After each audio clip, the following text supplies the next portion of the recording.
Okay, I think we're ready to get started. Welcome to the future of music and video games. First, I wanted to congratulate and thank the organizers of BIME. I'm really happy to be here, and it's looking like a really fabulous conference. So I know it's the first year. I've run a few conferences in the past myself, and I know it's very nervous-making, but you guys have done a terrific job. We've got a stellar panel here for you, and so I'm just going to start off a little bit. I'll introduce myself very briefly, the topic, and then I want to dive right in and have a sort of free-flowing conversation and cover a lot of ground in the next hour. Also want to make sure that we have enough time to take some questions from you guys. If you start off, how many people are here from the music industry? Anybody from the games industry? And there's some up there. In the music industry, how many people are like rights holders? How about artists? Okay, composers? Yeah, cool. So, I'd first like to extend a welcome on behalf of, I'm from Toronto, and our mayor sends along very quick greeting. Make sure before you go, we've got some special giveaways.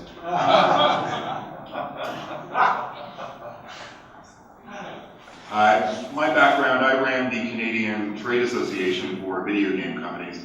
The ambassador is going to give me a hard time after this, I know. The Canadian ambassador sitting in the front row here. For the past 2 years, I've run the Canadian Video Game Association, the CIA, Canadian Interactive Alliance, not the CIA. And in the course of the past several years, I've had the great opportunity to work with a lot of really terrific companies. Canada is home to a lot of the big brands. You may know some of these guys here. It's also got a really fabulous independent video game scene. Like I said, Canada is probably the #1 place in the world, and you know, I used to get paid to say this. I don't anymore. I think Canada is probably the #1 place in the world for making video games. We have 16,000 people working in the industry there. And when you compare it to the US, they have 32,000 people working in the industry in the US. Considering that we're 1/10 of the population, you can say that Canada is 5 times bigger than the US per capita. So quite a significant player in the video game industry. So a little quote from Develop magazine, the one territory that they've seen the biggest industry development in developed 100-issue history. So there's my little plug. And since Canada is the host partner country this year, I think it's very apropos. So we've all probably got some preconceptions about the relationship between music and games, and I'm sure that, here, we'll test the sound. The sound turned up?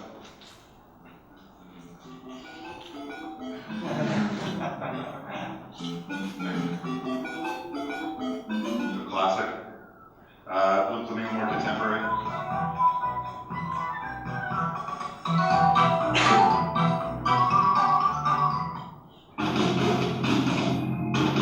And that's why panels can come up with some examples of what they thought were some of the coolest tracks. And just because this is a Sony title.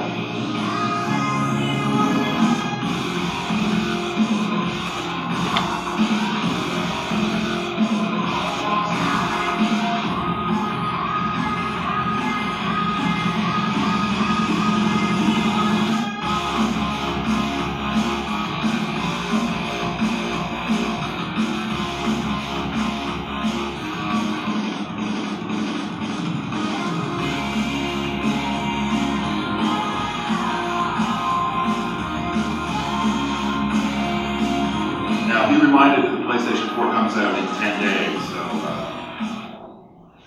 make sure you pre-order yours. A couple more tracks, just to sort of set some context for.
intersections of music and games. So without further ado, I want to introduce you to our esteemed panel. And maybe what we can do is start at the end here. And Sergio, I'm going to ask each of the panelists just to briefly introduce themselves and just let us know a little bit about what you do and. Okay, my name is Sergio Pimentel. I'm the Music and Licensing Director at Nimrod Productions. We're a music and audio production house operating in the games industry predominantly, 13 years old. I run the music supervision side of it, so mainly my job is to help our clients license the right music for their games, trailers, ads, and going a little bit into film now. And prior to that, I spent 3 years at Activision working on Guitar Hero, Call of Duty, and before that with Duncan at PlayStation for about 5 years working on SingStar. Hello. So my name is Duncan Smith. I'm music supervisor at PlayStation. I'm based in the London studio. I'm part of a team that work on games, ads and trailers developed by the Worldwide Studios. That involves licensing commercial music and working with composers on bespoke pieces of music.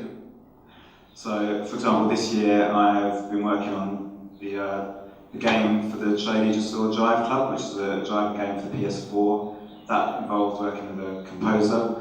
I worked on another game called Tear Away for the PS Vita, which was again with a composer. And I've just finished licensing lots of commercial music for the new Gran Turismo 6. So it's been a pretty busy year. Hello, my name is Asier, and first of all I would like to thank the invitation. Second, I will try to do it in English, so I'm very sorry, I know my English is not so good, so it's a horror. We are Delirium Studios. We are a local enterprise here in Bilbao. We are developers for Nintendo. We have projects for the Nintendo 3DS, and we have also 3 games in the App Store and Google Play. 2 of them are musical games. One of them is a puzzle with an innovative mechanic by pieces in music. And the second one is more complicated. It's a co-production with the indie music group Vetusta Morla, and we have developed a game based in their lyrics, and they have also developed the soundtrack of the game based on the art of the game. This game we have published last week in App Store and Google Play. And we are very proud of it. Hi, my name is Edward Marshall. I have a background as a lawyer. I started in the games industry when PlayStation 2 was about to be launched in the year 2000. I was there for 9 years, had a great time there, doing lots of content licensing and all different types and sizes of games. I then worked at Take-Two and Rockstar Games for 3 years, doing a very similar job. And in 2012, I decided that I had enough of working for the big guys, and I decided to turn from being a gamekeeper to being a poacher. So I worked for a lot of the smaller games companies, providing them with legal advice and also contractual advice and business development to try and get them deals in the first place. I also work with other fashion, IP, and other creative companies. And this year I just started and actually helped found a games company myself. It's called Quistix. So I hope I'll also be working with some music brands doing that. So yeah, I've had over a decade of working in the games industry. Excellent. We've got some broad experience here with some of the big brands, but clearly there's been some big changes in the video game industry. So I just wanted to start off because I know that only a few of you are from the game industry, but maybe laying some groundwork and just how a video game gets made and then where music comes into that process. Duncan, did you want to maybe kind of give a perspective from, say, a big console AAA title? Well, I mean, I can say, depending on the game and how important music is to the game, that will determine at what point I'm brought into a game. So, for example, I've worked on games like 18 months, 2 years before the release dates, on like a music-based game like SingStar, where music's obviously integral to the game. I could be involved 2 years before, working on a concept stage. You know, it could be, if we're going to do a hip-hop game, or if we were going to do a rock-themed game, I'd be involved looking at what kind of artists we could get for that game. At the same time that marketing and production would be doing their own research and looking at target audience, I'd be seeing if it's a viable proposition from a licensing point of view. Also, working with composers, I've worked on a driving game called Motorstorm, where I was brought in 18 months before. That involved finding the right composer and then negotiating, and then the whole to and fro process of music being created for the game. So again, that was a lengthy process because music was important to that. And on the other end of the spectrum, on the Gran Turismo 6 that I've just been working on, I had about 10 weeks to license music for that from a European perspective. That's because the game's developed in Japan. They spend maybe 3-4 years working on it, but they're very secretive. They keep the cards close to their chest. Right. So I only found out about the release date for that game at the same time that the rest of the world did when they announced it at Gamescom. So that's kind of like, right, I better get a move on. And yeah, so I had maybe 10 weeks to license a load of tracks. So really, it varies on the game and how important music is to the game. Yeah. And if the title's being developed in your studio, who would you be working directly with? Who would be the person informing you and making the critical sort of creative decisions about the music? Well, so in the London studio, one of the biggest franchises to come out there is SingStar, which is the competitive singing game. So that's allowed me to get good inside knowledge on the development process, being in the same building as those people. There's been up to 80 people involved in that team, just working on that one game. So I'll be dealing with the producer of the game primarily. He's one of my main stakeholders, and another stakeholder would be the product manager, the marketing person in the game. I'm kind of a middleman. So they're my two main stakeholders on the game side. I'm then a middleman between them and the music industry. So I need a good relationship with the producer of the game, with marketing, with the legal team, and then to be able to communicate the brief and the deal terms to the music industry and get as many good tracks as I can in. And then it'll be like a collaborative process, testing the music out with the game and fine-tuning the final track list for it. Asier, I'm assuming you don't have 100-person teams in your studio. You run a more iOS-oriented development studio. How many employees do you have? How many people on your team? We are less than 10 crazy guys. Yeah. Working hard. Yeah. So you've done a couple of games that are music-based. And so I assume the music was something you thought about very early on in the process. Maybe you can describe just the process of developing an iOS title. Like, what is it that you go through? How long would it take you to develop a typical game? We've heard that 18 months lead time is nothing for the AAA game industry. Probably 2 years, 3 years to build a title is not odd either. But for your games, what was the process you followed and how long did it take? For our titles in App Store and web page or the smartphones and tablets, we just make a phone to our music guy and we say, hey, come here, we have a game for you to sonorize, to make the soundtrack. So he comes, we speak with him, we want to tell this to the user, to the gamer. The gamer has to feel this, and then the music guy just thinking, and he comes back with a soundtrack. It's very easy, and we are not very very positive with that. His expression, he thinks it's like that, and when we play the game, actually we can know if we have that feeling. So that's enough with him at the Oaks. He's a friend of us. I think it is all about relationships and trust, so it sounds like you have a good relationship with your music supervisor, and yeah, if you can develop that, that makes life a lot easier. You know, you get to know each other, you understand each other, and you can then do your job and he can do his.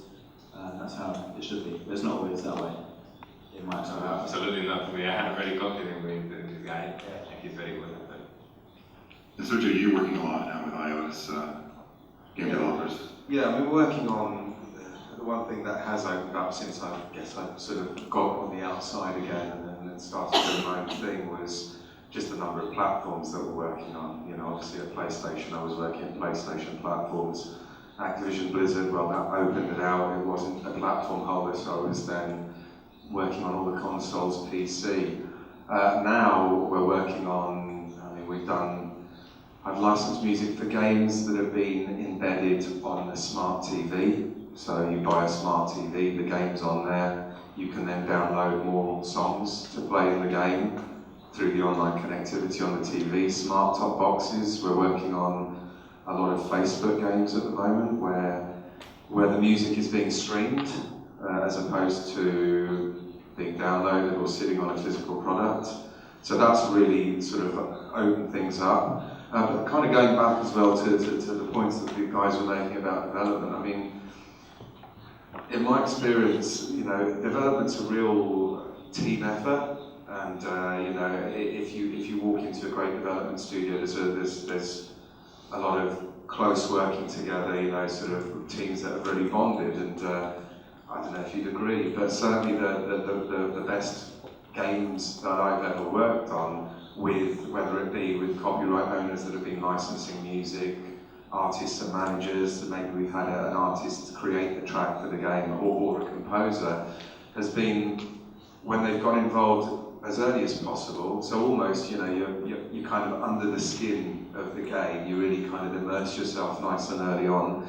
And there is this real, you know, certainly for composers that I've worked with, when they have felt part of the development team and worked as part of the development team, it's just been a much better and happier experience for everyone, because everyone's plugged in to the vision for the final game.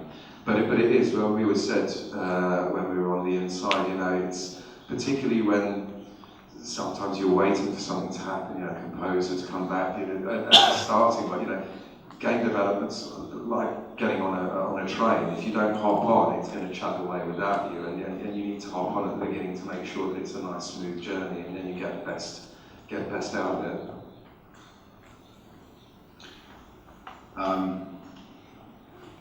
With the changes in platform, the emergence of the later platforms like iOS, and seeing a lot more less experienced game developers, a lot more small studios, what kind of changes has that brought? Maybe Albert, you work with big and small.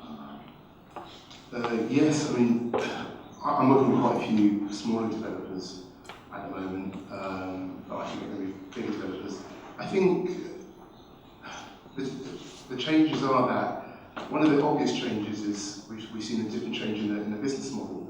So with a lot of iOS and mobile games, you've got an emerging model which is called freemium, and this is where your barrier to entry of downloading the game is zero, so you can download the game for free. But then there are certain items, like jewels or different tracks or levels, which you then pay for. And I think sometimes it's quite hard explaining that business model to the music industry and you know, other companies as well when you want to discuss licensing content from them. And also with lots of the you know, the smaller kind of teams, it's quite hard because you haven't got a track record, and it's quite hard giving them statistics which make them stand up. For example, you may have like 1 million people who downloaded your app. You may be number one in a number of countries, but when you actually look at your net revenue, it's not huge compared to what people might be expecting. So that's a challenge. So is that colored for asking the composers or the artists to share the risk? I think it can be, but it's such an unpredictable industry sometimes, and they try to make it less predictable. But there are some stunning examples of games which have come from nowhere, and one guy in his bedroom, there's a game called the Lego Quiz. On stage, it was earning about $50,000 a day, and I'm sure if he'd gone to a record company and said, "Oh, can we do a revenue share?" they'd say, "No, thank you." So it's really difficult, and it's trying to find something that's fair for both the composers, the songwriters, the music companies, and the games companies, and trying to be as transparent as possible about that. And I think that's the challenge there. Does anybody else want to comment on that? There's an example, the World of Tanks, Right. that you saw earlier on that trailer. I mean, that's a free-to-play game online, and then actually they monetize it by you being able to pimp your tank and make it even more powerful and badder, so that you can get through the game a bit further on. Now, those guys are doing well. I mean, they've got something ridiculous like 60 million monthly active users on that game, and they are actually spending money pimping up their tanks. But yeah, it's an interesting one. I mean, I've been working on some iOS stuff where there's been some revenue share, and yes, we've had some deals, but typically it's been with a lot of independents as opposed to the majors. Another game actually that I'm working, the Facebook game that I'm working on at the moment, the Roki, which is lyric based. You see the video song being played and there are lyrics missing from the lyrics, and you have to sort of guess them in time. So there's a bit of rhythm action on there. Now, there is a royalty going out to the music industry, but each player is allowed 4 free plays of the particular track, and the thing we've come across with that isn't so much having the copyright owners agree to those 4 free plays. Of course, it's the fact that because the music is being streamed on Facebook, we're having to deal with the public rights organisations, and if you speak to any of the public rights organisations, they don't do a free stream. So, albeit that you might have deals in one area where you're able to actually get some of the free plays for that game before it gets monetised, the PROs are there collecting on every stream regardless. So that's another sort of imbalance that we're going to see more of as we begin to see online games, kind of digital games, where the music is streamed or downloaded. Is that something that you're seeing similarly, Duncan? Yes, I would like to say something about free-to-play. Yeah. Because it looks like free-to-play is what is solving the game industry. And I'm not so sure about that, because if you want to do free-to-play, you have to do it right. A lot of people have tried the free-to-play and have crashed with his project. I think the important thing is just the community. You have a good product, a good project, a good game, very funny, a good experience. I think the experience is the most important thing. You have to point around it. A community. After that, it comes the business model. Yes, you can maybe free-to-play or pay for a lot or pay every time. But I think that the important thing is the experience first, and second, a community. I don't have as much experience with free-to-play, but I was on a similar kind of tip. I was going to say, I think the people that I deal with most regularly tend to be the ones that have a realistic expectation on what fees are going to be. So the rights holders that I go back to again and again and have a good relationship with tend to be the people that understand the issues that we have and the budgets that we have, and they're not holding back for like a career-changing one-off fee, which doesn't really happen anymore. You know, our belts have been tightened over the last few years, like most people's.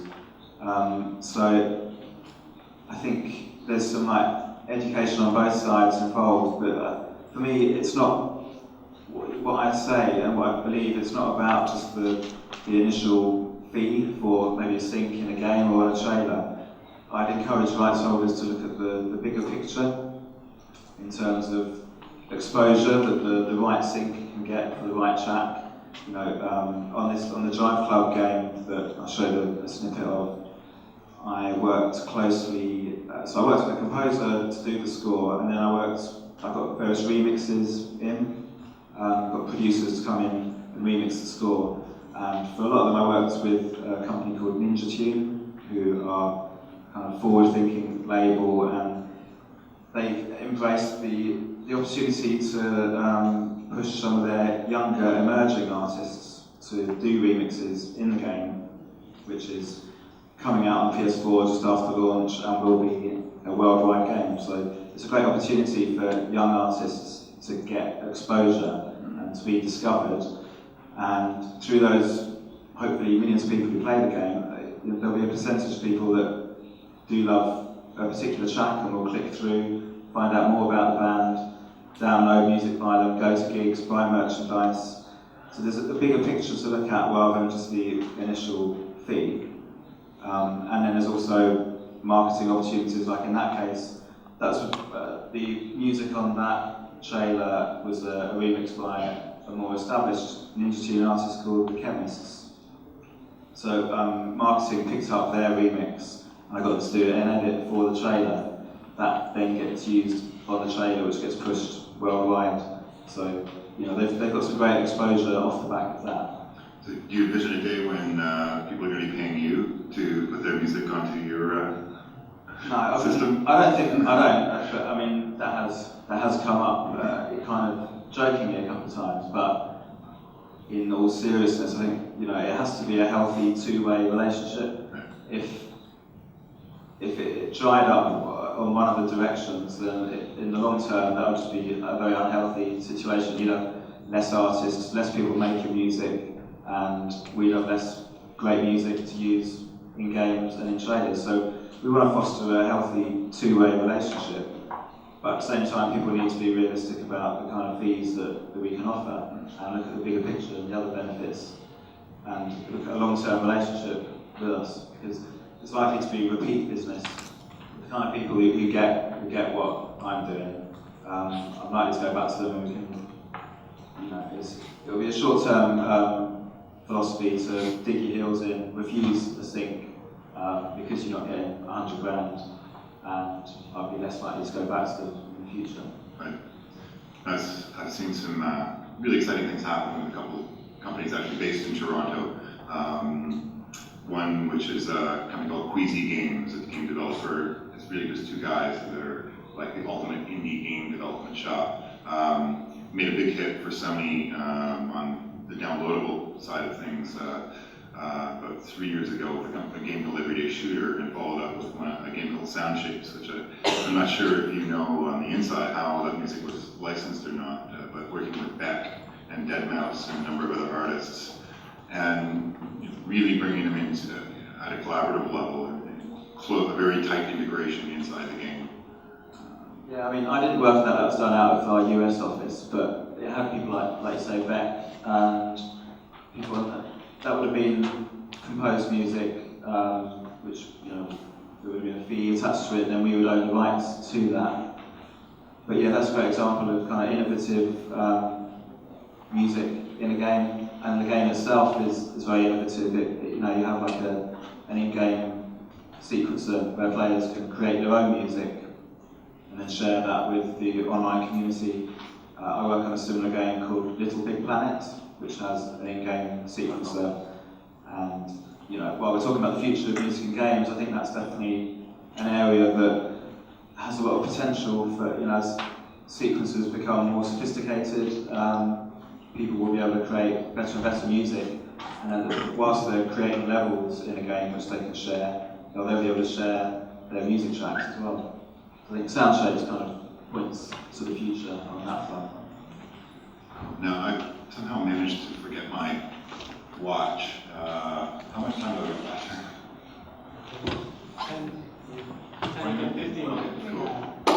You'll give me the different signals, okay? Okay, so now we're getting into the future. Maybe we talked a little bit of right now is just how do we get in the same room with you guys? What is it that someone out here that has no experience with the games industry should do? What should it be prepared? How should it be prepared to sit down and have a meeting with you as this music supervisor?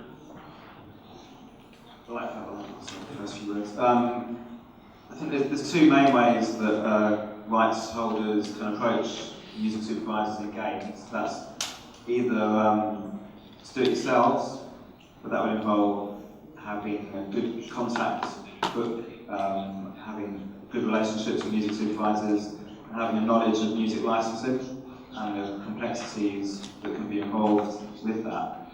So if you have that kind of experience and knowledge, or you can spend the time building that up, then yeah, you could approach us directly.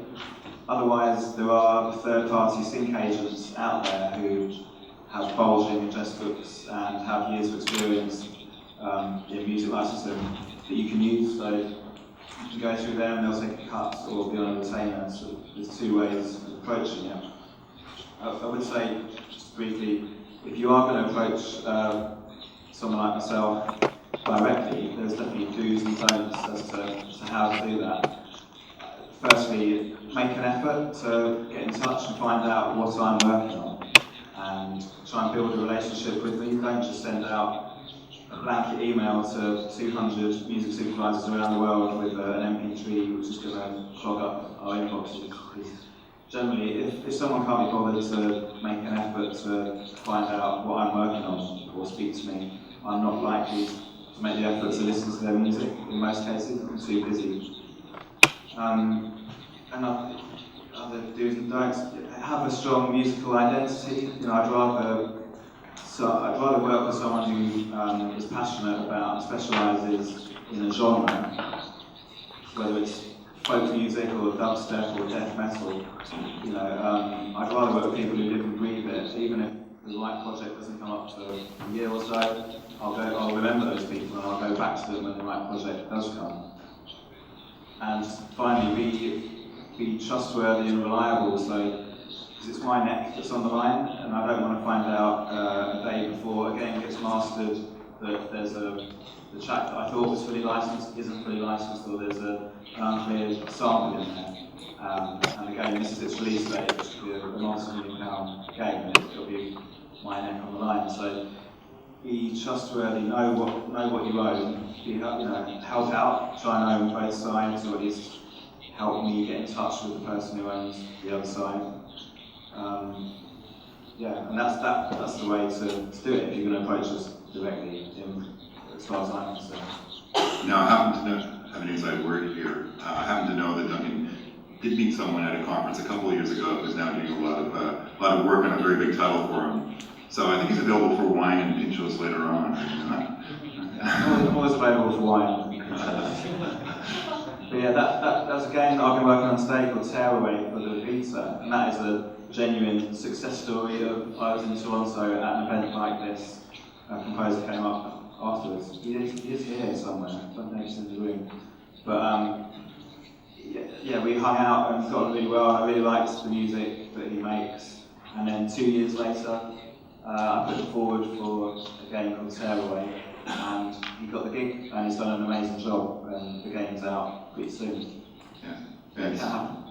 Brian D'Oliveira, he's on a panel tomorrow, I think, so make sure you check that out. Maybe, Asier, we can just talk a little bit more about the relationship you have with the composers and musicians that you work with. With our mobile titles, it's like that, it's so easy. But we move forward and we have, as I said, co-production with this group, Vetusta Morla. The first platform we wanted with Vetusta was, there is a crowd of apps in the App Store, and we wanted a way to say, hello, we are here. Thus, we choose that group because we like it also. And we asked them for a meeting, and they received us, and they say, wow, your project looks fine, because we showed them the art of the game. That is very impressive. So with that first meeting and with that art and the idea of the game, we start making progress in the game. We were always like pulling from them, pulling off, or not, I don't know, like behind them. So that the experience has been very good, because I think it's a very nice project, because as I said at the beginning, we saw the lyrics, we think about a game, we make the art based on that lyrics, and after that the group composed original soundtrack about the game. So it's, I think we have a project very around. So that's our second relationship with musicians. Okay, I'm going to take questions in just 1 minute. With one last question, maybe that I can put to you. Wouldn't the games industry just prefer to really, create algorithms and just create procedural music and get rid of all this rights and artists? How integral really is music to the games industry and the evolution of the games industry? Can't we really? It's just guys that are pushing buttons. Can't we just create algorithms to? Well, we've got some colleagues that we all used to work with together on the inside, and I have a couple of old colleagues who have got startups now. Actually, one of them, very talented, great background in working on music games, and had a great idea for an app for iOS that was based around music. But it was a really interesting one as we met, as I was about to start my current role, and she just set up, and obviously there was a lot of overlap. And the interesting thing about what she was doing was that this whole game that she had was kind of celebrating loving a particular artist or a band, and being that ultra fan of a band, everything it is about what you love about your favourite band. And interestingly, she'd actually chosen and gamified this app to work without there being any music on it, because she felt that her experience with us on the music game we were working on, from an outsider's view, which is a producer on the game, she saw it as an absolute nightmare, as I guess a lot of producers tend to see when they come in and see some of the stuff that we have to contend with. And it was just a really interesting one, because, well, if you kind of take it round, if you love a band, if you love an artist, okay, there might be a boy band and you might think they're all great looking, but ultimately, the reason you engage with your favourite band is down to the music. I just found it really interesting that it was the right side that kind of put someone off, including the very core of what the game was about. You know what, I think people, it depends on the game, really. I think the narrative games can have decomposed scores, whether the console itself can be creating that on the fly. For me, it's not going to have the soul of a real composer.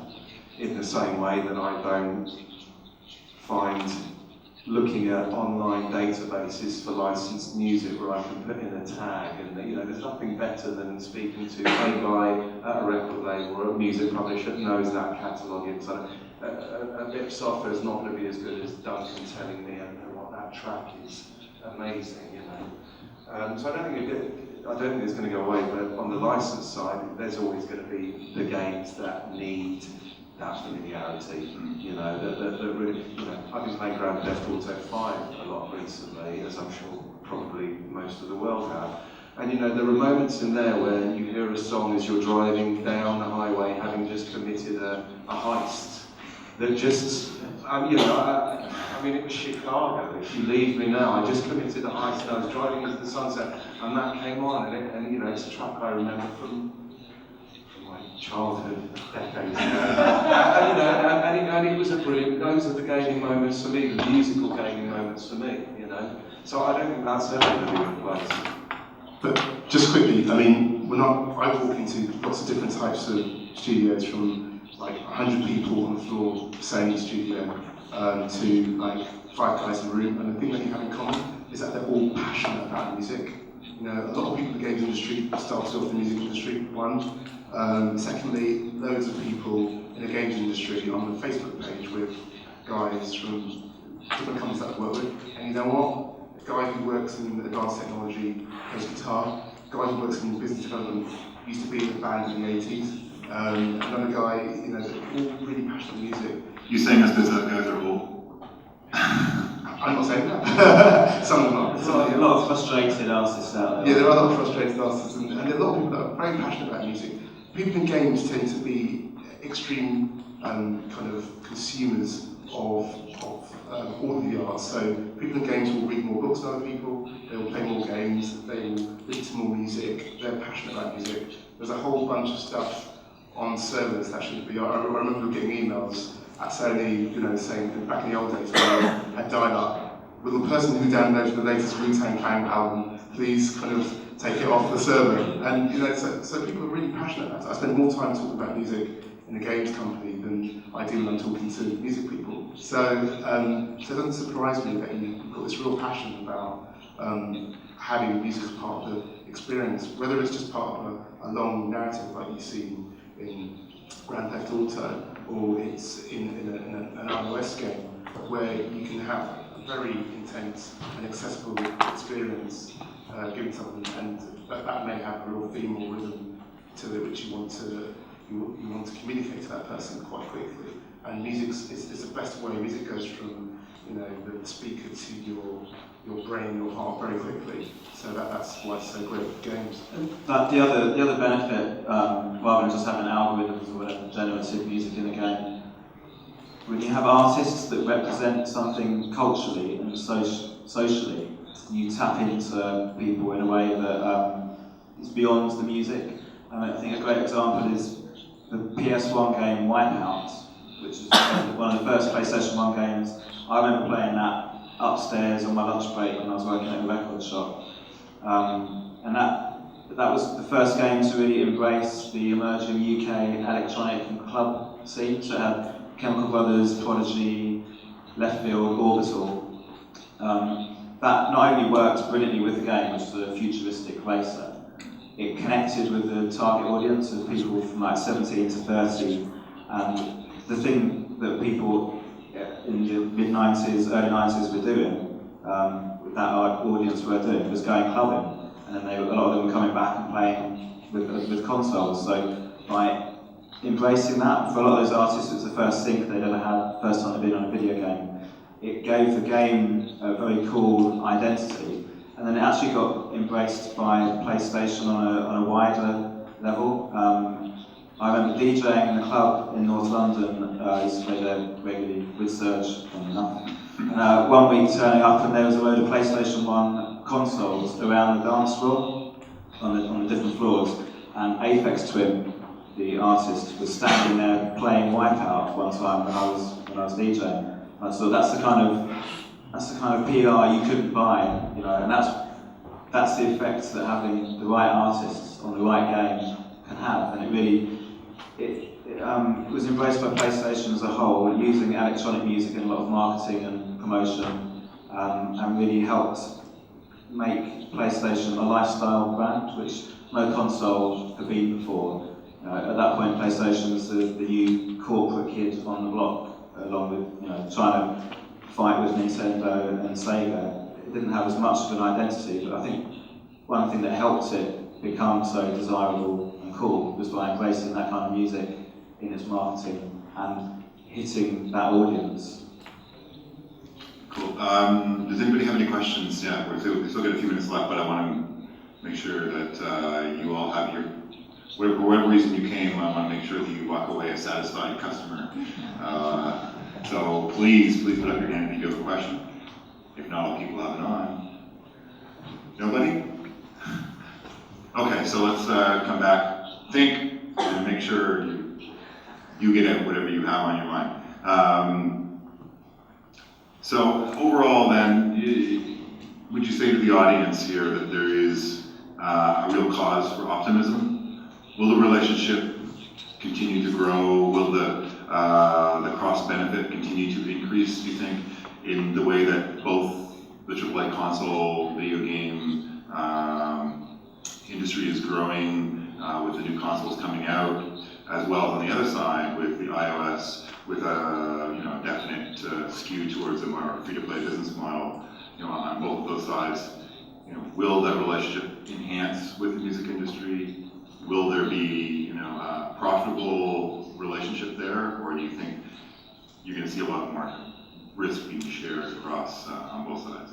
I think from my point of view, it is about relationships, and it's about having a good understanding of each other, and that's what is needed going forwards. I think there's so many more opportunities that are there if people talk to each other on my side and on the rights holders' side. If we can get together early on and trust each other, and if I'm able to show them the games that are in development, and if they can play me unreleased music by artists whose albums are coming out for another 6 months, that way you can synergize and you can synchronize release dates, and you can do a lot of cool activity around the release dates. You can really maximize that potential. So I think that is about relationship and about understanding each other's issues and the opportunities that are there. I don't think that's going to change a lot as long as we talk to each other and help each other out. Albert? Yeah, I think there are lots of new opportunities for technology. We're going through a bit of change at the moment, and a lot of people have been down on technology music. Look at some of the arguments of Spotify.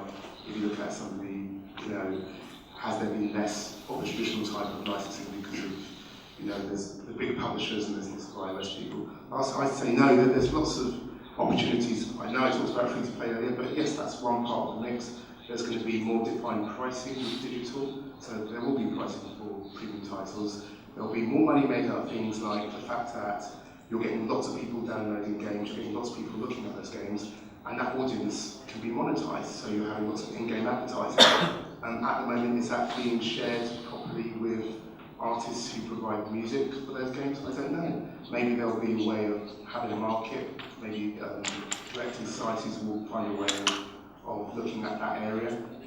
There's things like affiliate marketing where you can share revenues from iTunes if somebody's listened to a track in a game, which may be free or not, and they say, that's great, what's that? Click on it, goes to iTunes. Well, part of the money that iTunes make can be shared between the person who's made the game and the person who's made the music. So I really do feel that there is optimism there, and I do think that it's going to. I think it's for the new generation of people who are now starting to compose, who are now starting to go to really think about how they can start those relationships, and they should be thinking about building those relationships themselves. Don't wait for somebody to come to you, iTunes or Sony or somebody else to build a model. You can really start thinking about how those models yourself. And so I think there was some optimism that we've got to go for. In 13 years I've been doing this, I've seen huge partnerships over that time. I remember when I got into it, watching extreme deals on either side, whether it was a games company paying nothing for music or a music company fleecing the games company. There was a lot of paranoia. I guess music and tech have often been slightly paranoid with each other, but things have come on leaps and bounds, and I think it's about education. It's about getting these people who are copyright owners, composers, artists, managers, and showing them, being really transparent about what you're trying to do, the functionality on the game. Because I think that the minute people know that you're trying to explain, you're making an effort to explain to them, and they understand what you're doing. I mean, I actually harked back to a story while I was over at Sony, as we were about to release the Sing store. So, the online store where you could buy songs to play on SingStar, the competitive singing game. And part of the functionality on the PlayStation 3 was that you could film a few seconds of yourself performing with the eye to a camera and posting it up on a site, you know, for your friends to be able to see your performance and rate you. And I remember having to go to like a major artist management who we had on the disc, you know, cleared the game on while it was on disc all the time and just wouldn't clear for the store. And as it turned out, when I sort of took them through exactly what this functionality was, within seconds they said, "Oh no, that's fine. Our understanding was that this platform of yours, the consumer's going to be able to upload the original music video. Basically, you've got another YouTube where your player is just going to be able to upload the promo video that you've got in your game and nothing else." And it was just one of those things. I did kind of wonder what the record label had been working on the game for about 4 years already, until clearly they don't understand what's going on here. But you know, it's an education thing. But I think it can. The other side of the coin is going back to the comments. Everyone loves music. Everyone's an A&R man. Part of the education is that, you know, take your personal cap off, and it's about what's right for the game, for the level. It's not about the band that you love, that you want to see in the game, unless it all works. Yeah, you've got to be a little bit more sort of step away from it. SingStar would have never come out if it was down to my personal taste in music. Very niche game. Very niche game. So we've got 3 minutes left, I think, now. So, if there's a question, say it now. No? You're a very, very calm audience. We haven't gotten them angry. We should get them angry. So let's talk about what needs to change. What's the number one thing that you think that needs to change to profit both sides?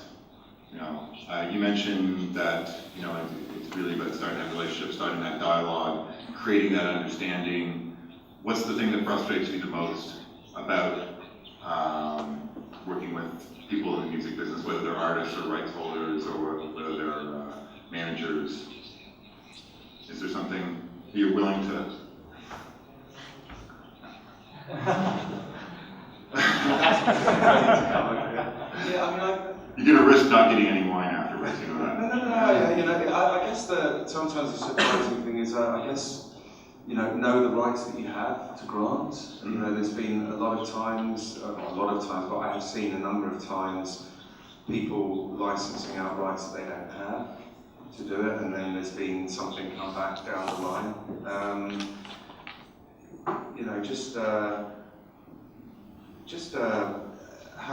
a kind of slightly broader knowledge. You know, just because something happened to mine in one particular, you know, music copyright. I mean, depending on which part of the world you're in, it can differ quite greatly.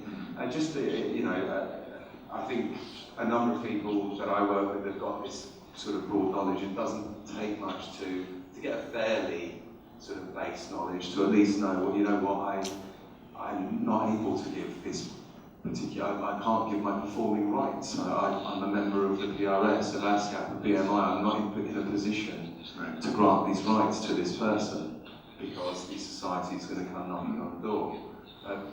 Those are the kinds of things, you know. And if you're not sure, you probably shouldn't be licensing it. You know, or samples and stuff. That's what Duncan said earlier on. You know, on the witching hour, finding out that actually the thing that you cleared 100% is actually 98% cleared, or equally 150% cleared, because then something's not going right there, isn't it? Yeah, I think just don't promise what you can't deliver. And like I said before, you know, as well as knowing that you own. If I can trust that you own the music as you say you do, and there's not going to be any nasty surprises, and equally, you know, be passionate about the music that you're involved in.